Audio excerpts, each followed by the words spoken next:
তো হ্যালো বন্ধুরা, কি কোনো দুঃখের কথা, সব হইল অনাথা। তার মানে বর্তমান দেশের সরকার চামচদা দিয়া বেলসাদা নেয়া ধরছে। তো ওই কই কি ওই পক্ষীর আসনি না দিলেও মানে বেশি ভালো। ওই তুমি চামচদা দিয়া যদি বেলসাদা ঘুরে নেও তাহলে তো পাবলিকের খুব অসুবিধা।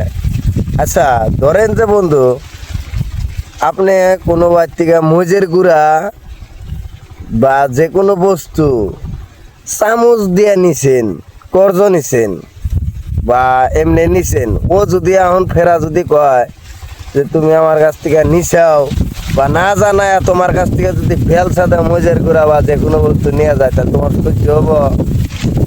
কিন্তু আঙ্গর দেশের জনতা সব হইল আত্মরা, মানে মাথায় ওল তো ঢুকেই না যে যাইতে বিজেপি ভোট দিও আর একবার হিসুম কাতে হয়নি ড্রপ দিয়া একবারে জিসিবির পকেট দিয়ে নিয়ে যাব, ভালো হবনি।